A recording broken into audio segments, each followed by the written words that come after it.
हर रोज वो ही आसमान,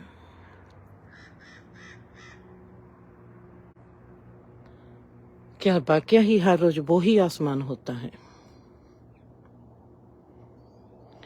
पहरावा जरूर बदलता है, हमको लगता है कि आसमान वो ही है। हमको जिस्म भी वो ही लगता है,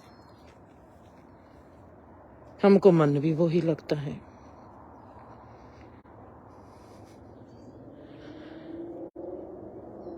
जिंदगी के बदलते एहसासों को देखने के लिए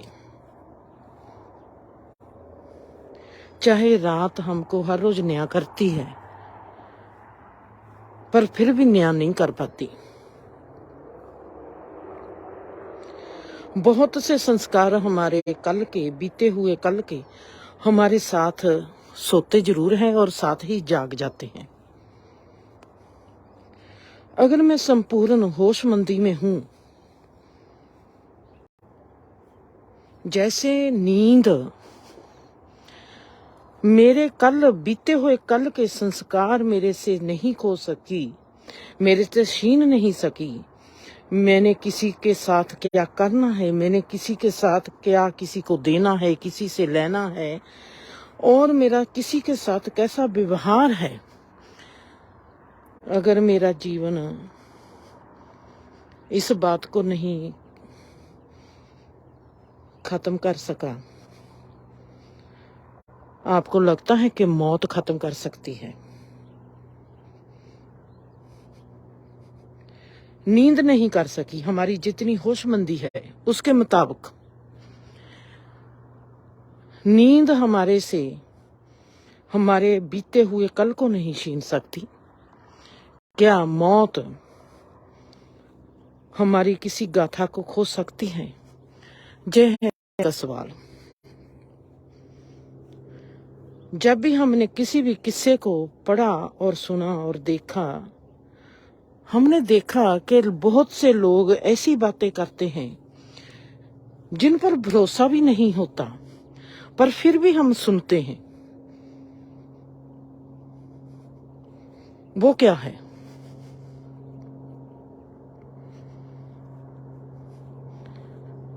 चाहे जीवन की गहराई में जाएं, चाहे हम जीवन की ऊंचाई में जाएं, हमारे देखने का तरीका क्या वो ही रहेगा? क्या हम समझ पाएंगे कि जीवन की गहराई में से जब जाते हैं तो जीवन अपने आप को कैसे बयान करता है, और जब जब जीवन की ऊंचाई में जाते हैं तो जीवन हमको कैसे बयान करता है?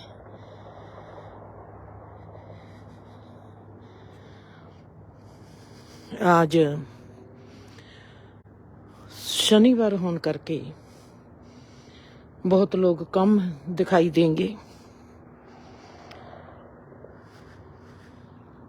क्योंकि आज छुट्टी का दिन है। जिस दिन हम जीवन में रेस्ट करते हैं, हमको लगता है कि ये छुट्टी का दिन है।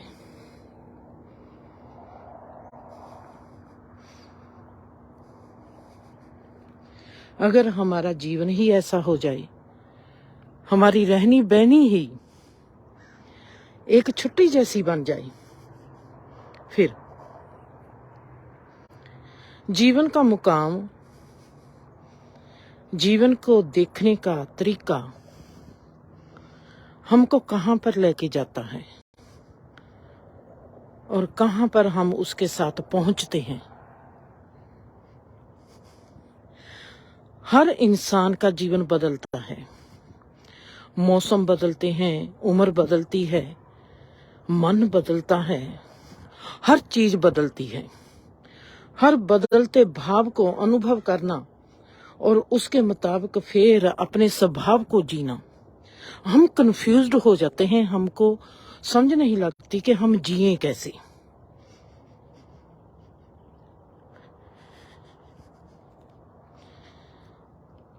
हमने कभी अपने आप को गौर से नहीं देखा।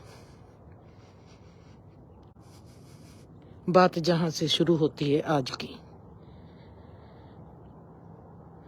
अगर हमने अपने आप को गौर से देखा होता, हमने जाना होता, एक ही घटना जीवन की हमको जीवन की सही राह पर ले चलती।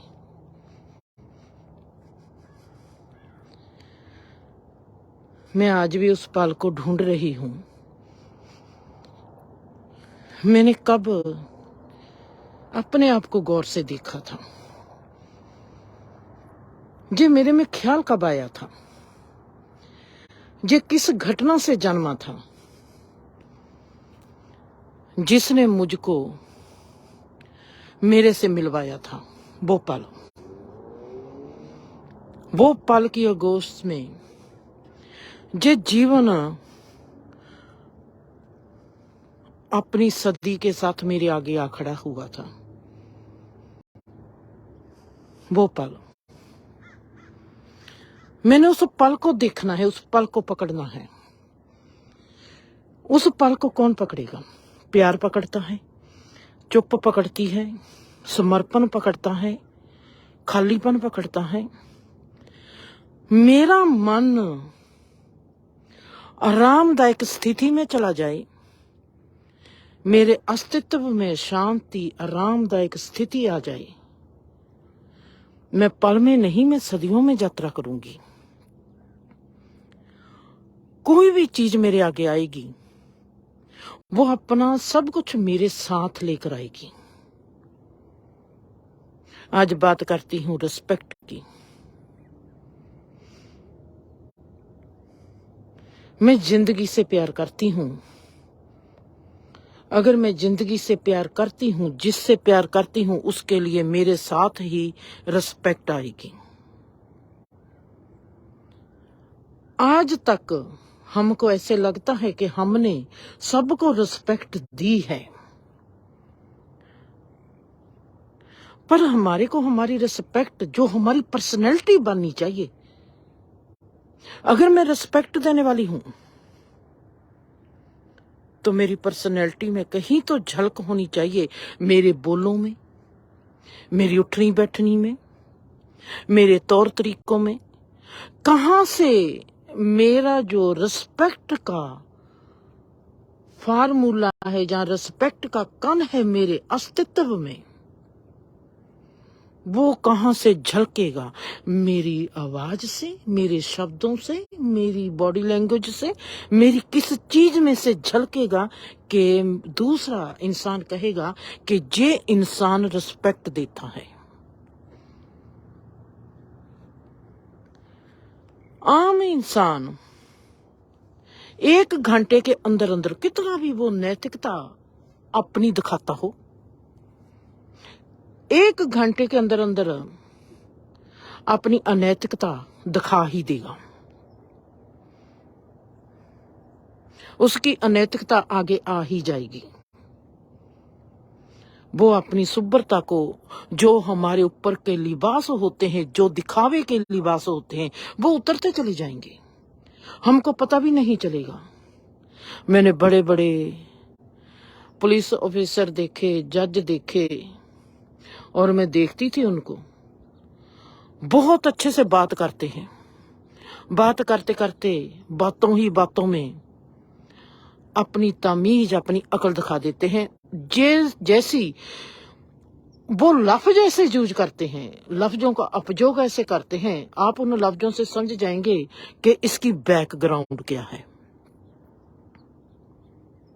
इसका माहौल क्या है।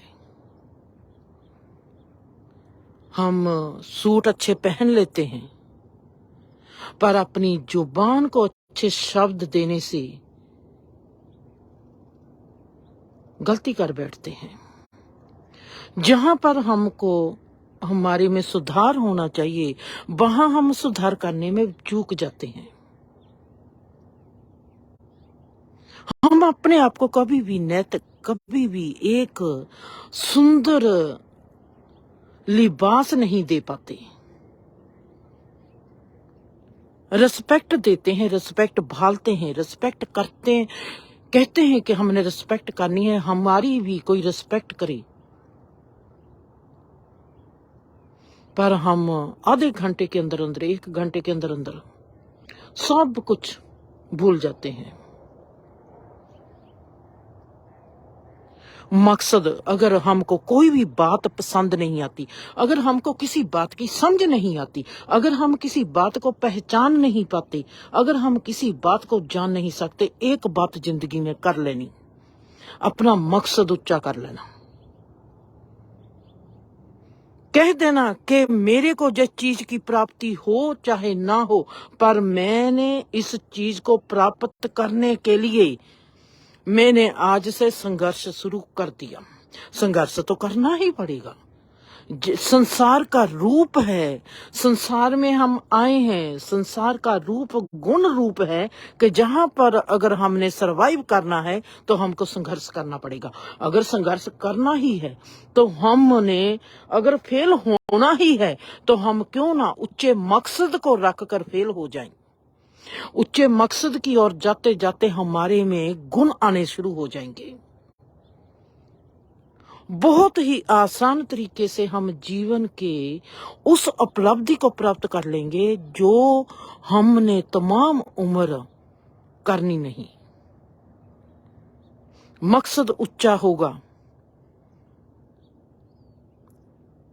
उसकी ओर बढ़ते बढ़ते हमारे में मंजिल मिले चाहे ना मिले, उस राह पर चलते हुए हमारे में सुंदरता आ जाएगी।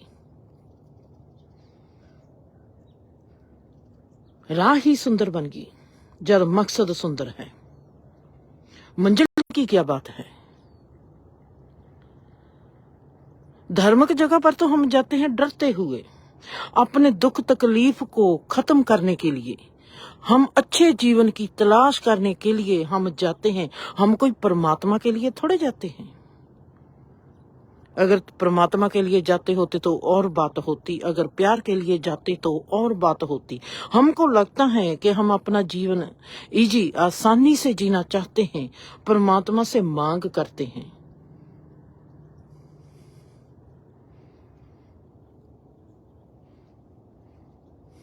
नीति क्या होती है, पॉलिसी क्या होती है, हमको पता है कि नेचर की नीति है, जे राजनेता की नीति है, जे राजनीति है। हर चीज को नाम मिलता है, नीति, नैतिकता, शुभ्रता, एक serene एहसास, बहुत सुंदर गहरा एहसास। ऐसे लगे कि इंसान का ये एहसास ही अपने आप में एक तीर्थ है। इंसान ही तीर्थ बन जाता है। इंसान की पर्सनैलिटी, इंसान का उठना बैठना, इंसान कैसे बैठता है, उठता है, कैसे चलता है, अपने आप में ही।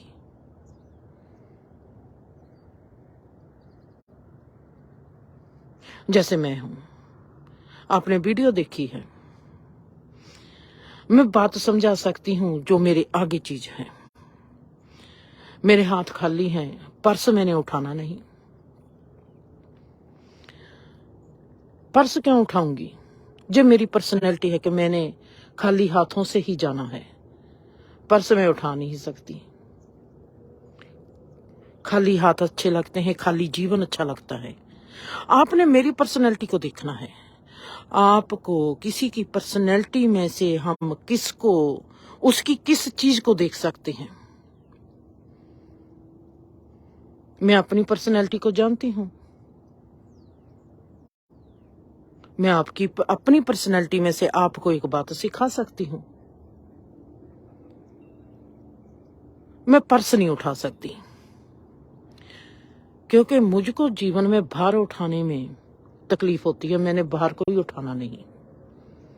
पर्स उठाते हैं अपने सामान के लिए, पर्स उठाते हैं दिखावे के लिए, पर्स उठाते हैं एक सहूलत है कि जो सामान सामग्री चाहिए हमारे पास ही होती है। मेरी इस पर्सनैलिटी से ही आपको जीवन की एक बहुत नीति की समझ आ जाएगी। नंबर 1, मैंने भार नहीं उठाना। मैंने अगर चलना है तो चलना है, बस मेरे खाली हाथ। मैंने नहीं भार उठाना, चाहे वो पर्स का भार 1 पाउंड का ही क्यों ना हो, चाहे ½ पाउंड ही क्यों ना हो, मैं क्यों उठाऊं? मैंने नहीं उठाती, मैं नहीं उठाती। मेरे हाथों को, मेरे सोल्जर को, मेरे बॉडी के हर अंग को आजादी होनी चाहिए हर भार से। नहीं उठाऊंगी, कितनी भी जरूरत क्यों ना हो, मैं नहीं उठाती। अगर मैं बाजार में जाती हूं, मुझको वहां पर ड्राइविंग लाइसेंस चाहिए और मेरी जेब में पैसे होने चाहिए मेरे को, क्योंकि मैंने कोई चीज लेके आनी है, या क्रेडिट कार्ड चाहिए। फिर ऐसे करूंगी, ड्राइविंग लाइसेंस और क्रेडिट कार्ड कहीं ना कहीं अपने कपड़ों में ही कहीं ना कहीं रख लूंगी, पर उठाऊंगी नहीं, पर्स नहीं उठाऊंगी। पर्स उठाने में मुझको तकलीफ आती है। नंबर 1 तो देख गया कि मैंने भार नहीं उठाना। नंबर 2 आपने देखना है, आप तो जे देखेंगे नहीं, खालीपन, खाली होकर चलना। मेरे स्वभाव, मेरी नीति, मेरा उठना बैठना, मेरा तौर तरीका आपने देखना है तो आपको दिखाई देगा कि ये इंसान खाली है। मेरे से खालीपन में ही जिया जाता है। कम से कम कपड़ा हो जिस्म पर, कम से कम बोझ हो जीवन पर। मैं चलना भी है तो मौज में चलना है। मेरे हाथ फ्री होने चाहिए, मेरे पैर फ्री होने चाहिए, मेरा सब कुछ फ्री, मेरा माइंड फ्री। मेरे पैर भी भारी जूते नहीं पहनेंगे। हल्के से हल्का जूता जिसका भार कम से कम हो वो जूते खरीदूंगी। जराबे नहीं पहनूंगी जितनी मर्जी ठंडी हो। जीवन इनकार करता है फालतू चीज को। कोई भी फालतू चीज मेरे जिस्म पर आएगी ही नहीं।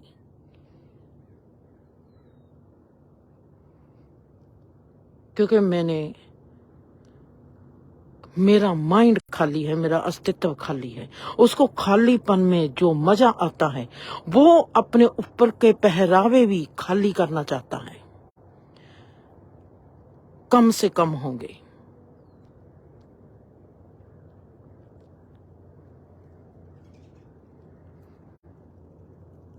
हमको किसी को देखने के लिए हमारे पास एक गहरी नजर चाहिए। उस गहरी नजर को देखने के लिए हमको उस इंसान की जिंदगी को देखना पड़ेगा कि वो जिंदगी में जीता कैसे है। मैं देखती हूं कि मेरा मकसद अगर ऊंचा है, यूनिवर्सल लॉ की तो बात ही मत करो, नेचुरल कुदरत के लॉ की तो बात ही मत करो। हमारा इंडिया का माहौल, जा अमेरिका का माहौल, जा कनाडा का माहौल, जा इटली के माहौल की तो बात ही मत करो। हर चीज में कानून है। हर इंसान अपने आप में भी एक कानून है। आपका मकसद ऊंचा हो गया तो आप में कानून, आप में नीति काम करनी शुरू कर देगी। मैंने परमात्मा को पाना है। परमात्मा मेरी नीति है, परमात्मा मेरा रिवाज है, परमात्मा मेरी रीत है, परमात्मा मेरा संस्कार है, परमात्मा मेरा कानून है। परमात्मा का क्या स्वभाव है वो खुद ब खुद मेरे में आकर मुझको संवारना शुरू कर देंगे। जिंदगी में अचानक घटनाएं घटने लगती है। रिस्पेक्ट, अगर मुझको प्यार है परमात्मा से, परमात्मा की हर चीज बनाई हुई की मैं रिस्पेक्ट करनी शुरू कर दूंगी। जिससे प्यार होता है वो प्यार अपने आप में ही कानून, अपने आप में ही नीति, अपने आप में ही सब कुछ होकर इंसान को संवारने लगता है। अगर मैं कहूं कि आज तो हमको बहुत कम इंसान दिखाई देंगे जिनको देखकर हम कह सकते हैं कि इसकी शख्सियत ऐसी है। कितने इंसानों को आपने देखा है कि किसी की शख्सियत को देखकर आपने कहा कि ये इंसान बहुत रिस्पेक्टफुल है, जहाँ जे इंसान बहुत प्यार करने वाला है, जहाँ जे इंसान हर इंसान को बहुत खूबी से देखने वाला है। कितने लोग हैं आपके जीवन में ऐसा जिनको देखकर आपने ऐसा अंदाजा लगाया है, जहाँ ऐसा कहाँ है, जहाँ वाकया ही आपने ऐसे इंसान को देखा है? कितने इंसान है वो?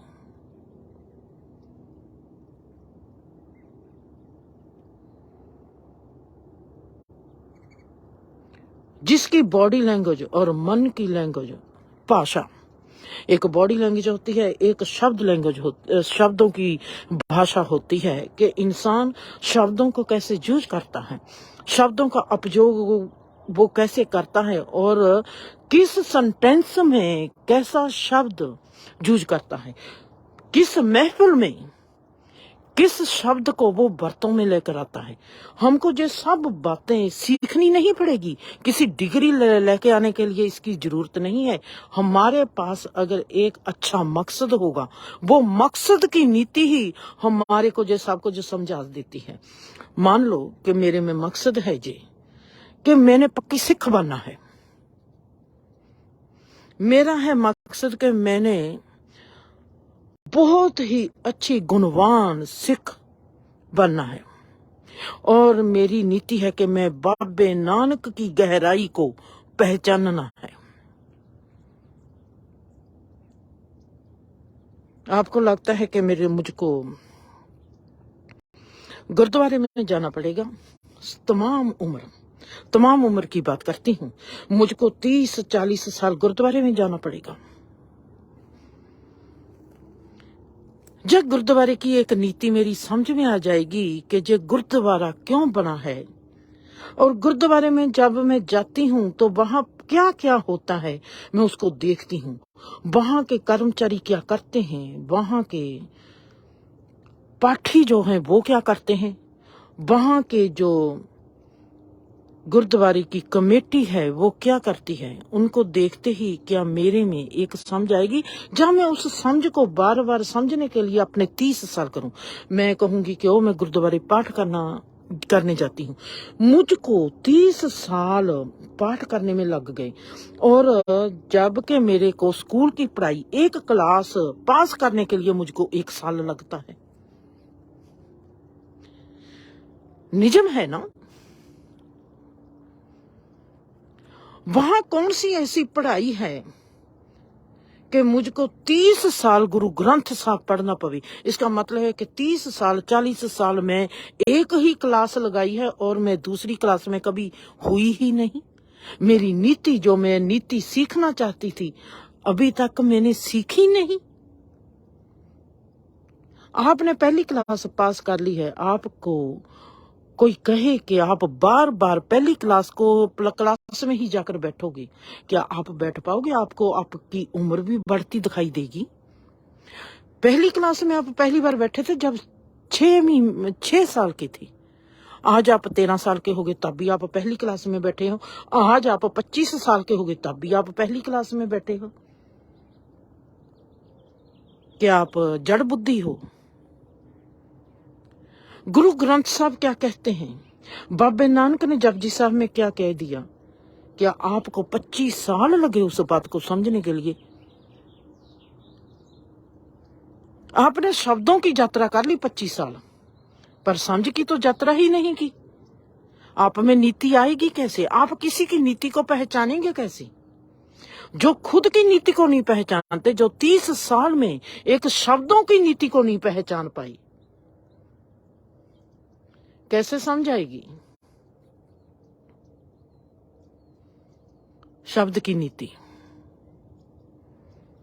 बाबा नानक ने कह दिया, एक ओंकार सतनाम करता पुरख निर्भव, मूल मंत्र की नीति। हम उन शब्दों की नीति को देख लेते हैं।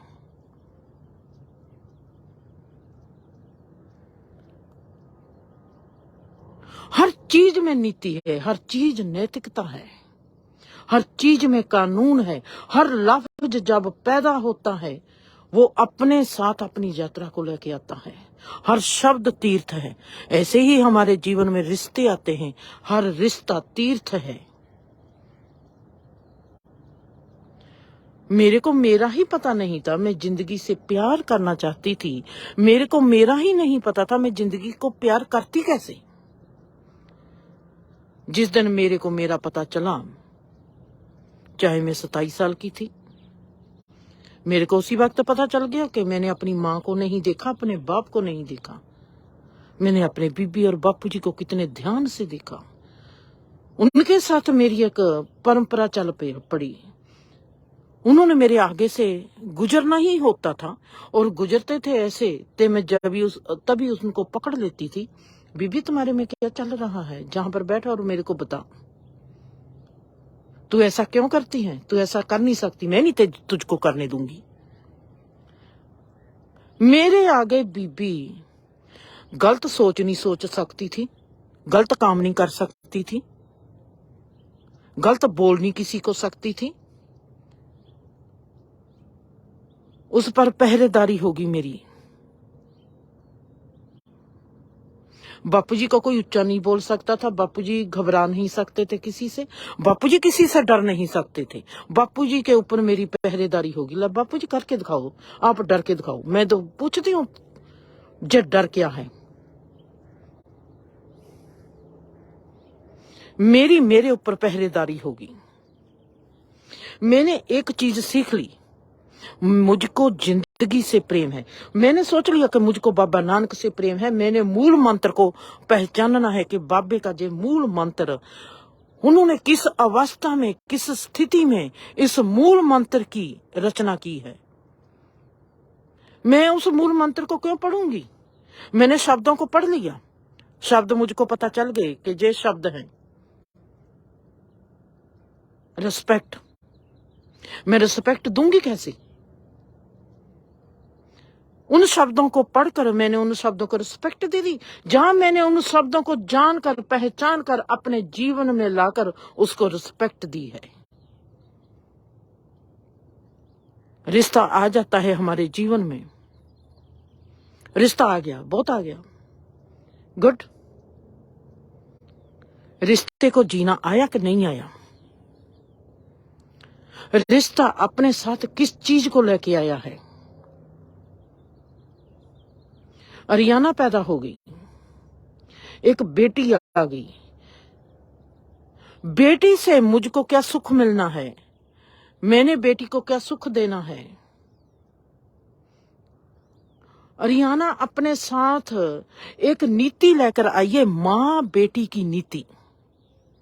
उसने बेटी का फर्ज निभाना है और उसने गेट करना है मां की ड्यूटी। मुझको सिखाना पड़ेगा खुद को कि मैं एक माँ हूं। अब मुझको अरियाना के लिए ये करना पड़ेगा। जहां मैं माँ बन गई तो माँ का जो फर्ज है अपने आप ही मेरे में आ गया।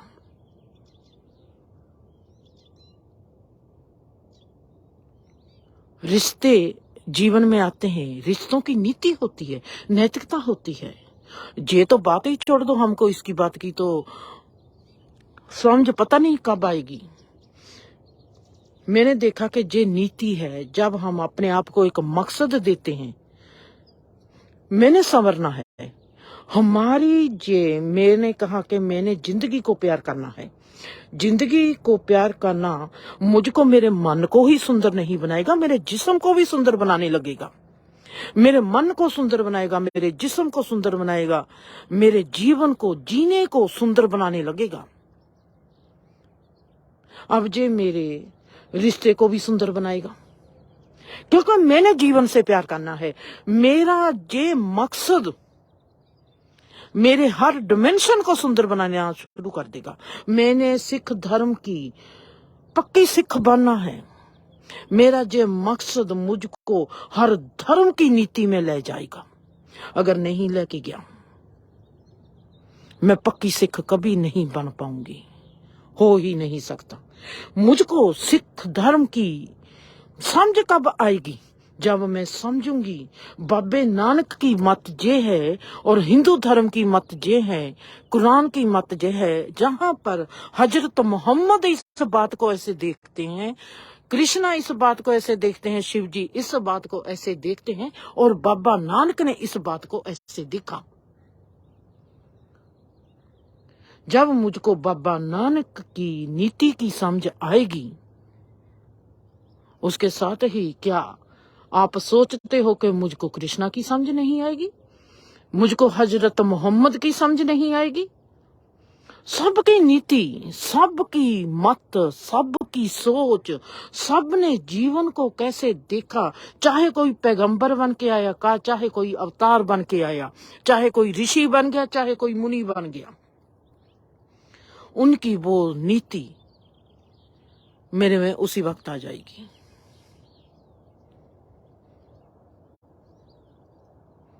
मैं सिख नहीं बन पाऊंगी, मैं उससे भी गहरी किसी सुंदरता में,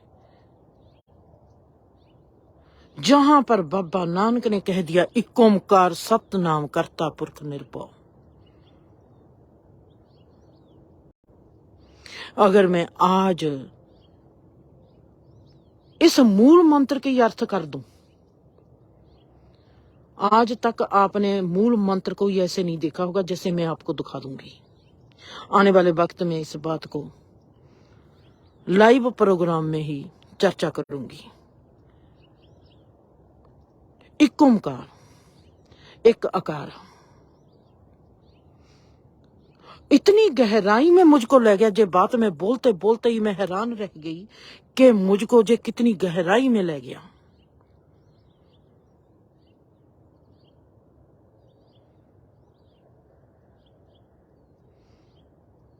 सिख धर्म मेरी राह बन गया मुझको परमात्मा तक ले जाने के लिए, पर वो राह सिख धर्म ने मेरी सारे धर्मों के लिए खोल दी। मैंने देखा कि ना, मैं तो आज पक्की सिख नहीं हूं, मैं तो पक्की धार्मिक बन गई जिसमें सब धर्म समा गए। अगर मैं पक्की सिख ही बनी, फिर मैं बाबे नानक की बाणी की सिख बनी हूं, बाबे नानक की सिक्ख्या की सिख नहीं बनी। शिक्षा होर होती है, शब्द होर होते हैं, उनकी बाणी किसी की कविता पढ़ लेनी, इसका मतलब ये नहीं कि मैं लिखारी को जान गई हूं। मैं उस कविता की पहचान कर गई कि जे कविता है, मेरे को कविता याद हो गई, मैंने कविता पढ़ ली, मैंने कविता सुन ली, अब मुझको याद है कविता। कविता याद करने से इसका मतलब ये नहीं है कि मैं सिख बन गई। शिक्षा से सिख बन सकती हूं। जब मुझको शिक्षा आ गई तो वहां तो जो भी तमाम जीवन का धर्म है वो हिंदू मुसलमान सिख ईसाई नहीं है, इस कुदरत का, इस जीवन का जो धर्म है मैं उसमें रम गई। तो छलांग ही लग गई।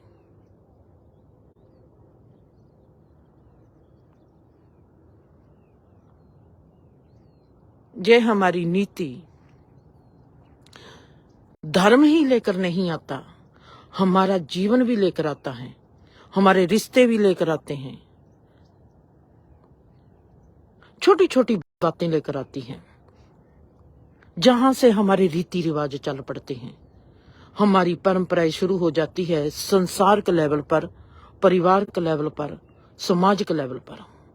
इन तीनों लेवल पर फिर हमारी रीति रिवाजें चल पड़ती हैं, क्योंकि हम जिस्म पर जो हमारी रीति को अपनाते हैं वो हमारे रिवाज बनने शुरू हो जाते हैं।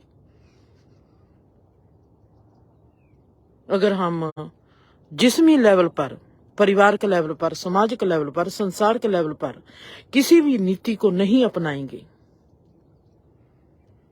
जे हट जोग हो जाता है। आकार, जहां पर आकार काम करता है, रूप रंग आकार जहां पर काम करता है, वहां पर हट जोग, जप तप, पूजा पाठ शुरू हो जाती है।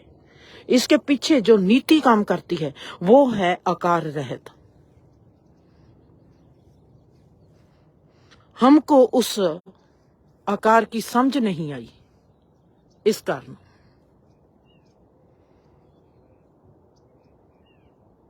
हम सिर्फ जानते हैं शब्द, हम शब्दों की नीति में चले जाते हैं, हम शिक्षा की नीति में नहीं जाते। हमारे आगे ही सब कुछ पड़ा है, हम पहचान नहीं पाते। ये नीति हमको ऐसे सिखाती है, जैसे मैंने पहले भी एक घटना का जिक्र किया था।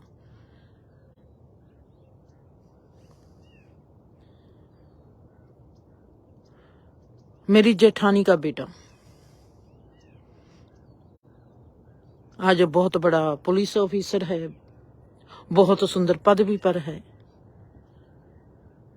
वैनकूवर में है।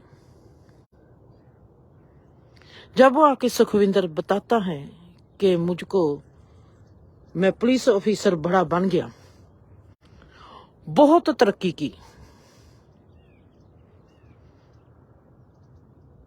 उसकी माँ उसको अभी भी कहती है काके तू आई कर, काका तू आ कर, और मैं कहती हूँ सुखविंदर तुसी आई करो, सुखविंदर आ जाओ तुसी। मेरी एक मिनट में उसकी पर्सनैलिटी के तहत कि अब जे पुलिस ऑफिसर बहुत बड़ा बन गया है, RCMP में जे काम करता है, और सबसे पहले मैंने उसको रिस्पेक्ट दी, मैंने दी नहीं, अपने आप ही आ गई। वो आकर बताता है उसी वक्त मेरी जो जुबान सी बदल गई। जे मेरे लिए पहला एक्सीडेंट था कि मेरी जुबान बदल गई, जिसको मैं भी कहती हूँ सुखविंदर तू की करता है, काके इत्थे आके बैठ। मेरा काका लफ्ज भी, उसका छोटा नेम था काका, वो भी मेरा कम हो गया, खत्म हो गया। सुखविंदर ते आ गई, एक मिनट जुबान ने सुखविंदर पकड़ लिया। रिस्पेक्ट, आज वो कामयाब हुआ है, उसको रिस्पेक्ट उसकी माँ नहीं देगी, उसका बाप नहीं देगा, उसके घर के लोग नहीं देंगे उसकी सफलता को, तो और कौन देगा। अगर बच्चे को रिस्पेक्ट घर से मिलनी शुरू हो जाती है, तो जो उसकी ग्राउंड बनती है, जो उसकी नींव पक्की होती है, उस नींव को कभी कोई तोड़ नहीं सकता। हम कहते हैं कि ला हमारा ये बच्चा है, हमने ही इसको पाला है, क्या हुआ हमारे से तो बड़ा नहीं हो गया। भाई पर्सनैलिटी में बड़ा हो गया आपसे, शख्सियत में बड़ा हो गया, शायद कल को अकल से बड़ा हो जाए आपसे, शायद उसकी समझ आपसे बड़ी हो जाए। आपका बच्चा होगा किसी क्षेत्र में तो वो आपका बाप बन ही सकता होगा। अगर बच्चा बनने की उसकी कैपेसिटी है तो बाप बनने की भी उसकी कैपेसिटी है, संसार के तल पर भी और जीवन के तल पर भी। वो किसी ना किसी क्षेत्र में आपका बाप जरूर बन जाएगा। समझ के क्षेत्र में बने, बेवकूफी के क्षेत्र में बने, किसी भी क्षेत्र में बने, बाप बन के आपके आगे आ ही जाएगा। ये जीवन का लेन देन है। जीवन के लेन देन को हम ऐसे नहीं कर सकते। अब मैं कहूं कि अरियाना मेरी बेटी है, पर मैंने बहुत बार देखा है अरियाना मेरी मां बन के मेरे आगे आ जाती है। कितना हमारा किसी के पास, किसी के साथ जैसा भी रिलेशन है, वो किसी ना किसी रूप रंग आकार में हमारे को वो चीज देगा ही देगा। अगर मैं उसकी मां हूं जिस्मी लेवल पर, वो मानसिक लेवल पर मेरी मां बन जाती है। कौन है छोटा, कौन है बड़ा। अगर सुखविंदर RCMP में बहुत बड़ा ऑफिसर बन गया, मैं तो नहीं बनी ना, वो बना है। जो उसकी समझ है, उसकी लियाकत है।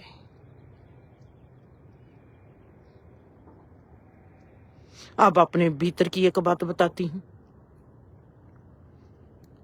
जैसे मैं अब इंडिया आई थी, मैंने सुखवीर से कहा, सुखवीर से बात हुई थी, सुखवीर के साथ थी मैं।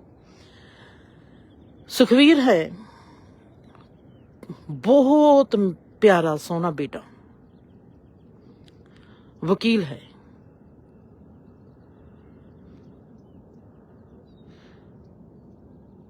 मेरी किसी ना किसी बात पर सुखवीर से बात हो रही थी, और मैंने सुखवीर को कहा, सुखवीर मैं कभी तो आपको ये नहीं कह सकती बेटा मेरे साथ शॉपिंग करने चलो। हमारी बात हो रही थी।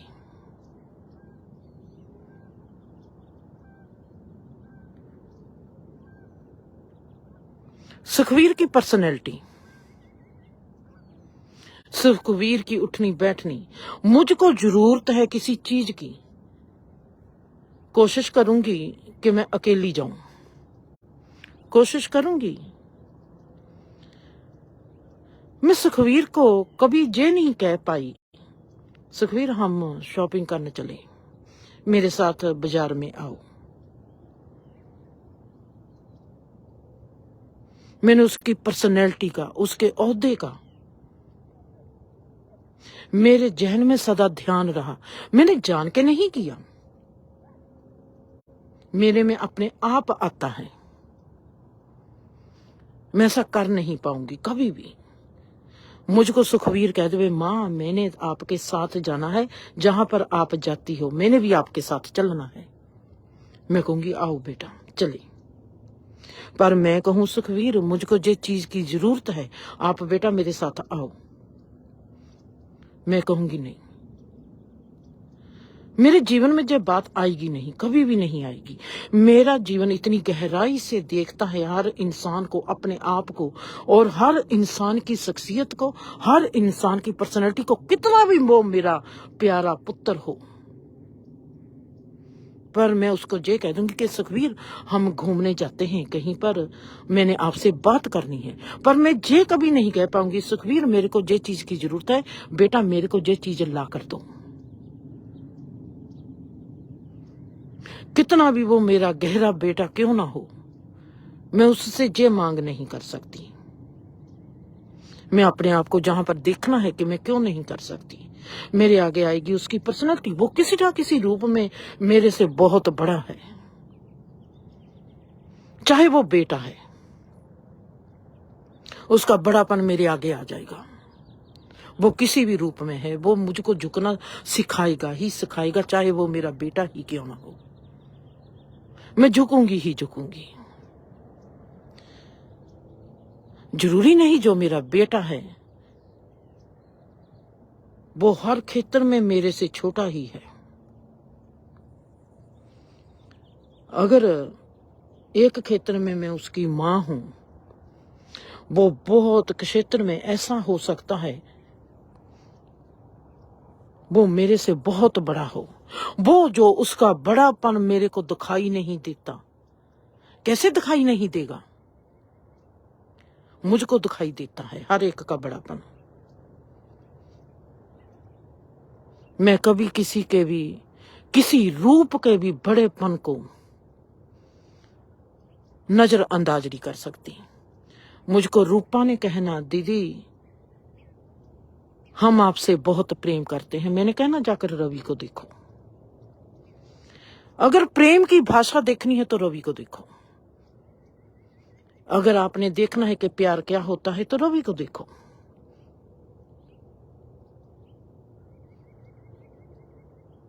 रवि प्रेम से सबसे आगे है। प्रेम में चल्लापन ना होगा, प्रेम में एक प्रेमी अपने आप को भूल जाता है। प्रेमी में सिर्फ प्रेम वास करता है। वो कहता है प्रेम, बस वो प्रेम कर पाता है। प्रेम के आगे कोई कानून नहीं काम करता, प्रेम के आगे कुछ सियानफ काम नहीं करती। प्रेम, शुद्ध जो प्रेम है उसका जो रूप है वो बेसब्रा है और चल्लापन है।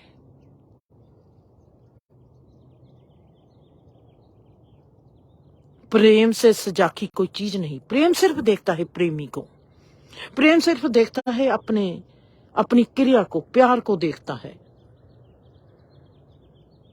हम सबसे, जितने मेरी जिंदगी में है, सबसे बड़ा प्रेम में रवि है।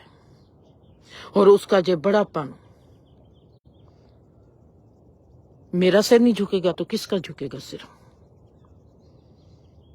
झुकेगा ही झुकेगा। जो वो प्रेम में कर सकता है, किसी और के लिए नहीं, अपनी मां के लिए, वो किसी के लिए नहीं कर पाएगा। उसको प्रेम है, उसको और किसी से प्रेम ही नहीं है।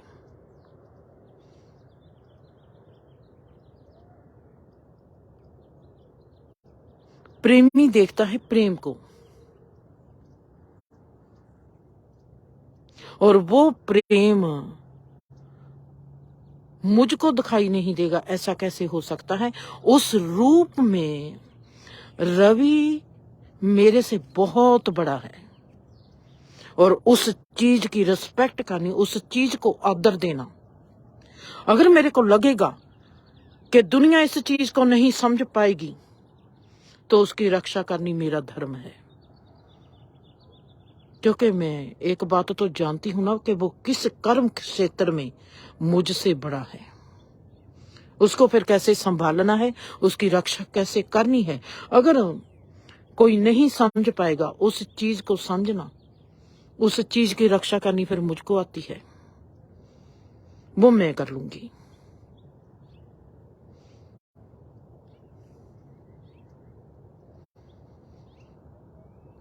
जीवन में कोई भी बड़ा नहीं, जीवन में कोई भी छोटा नहीं। आप जो अपने बच्चों के लिए करते हैं, किसी ना किसी रूप में बच्चे आपके लिए करते हैं।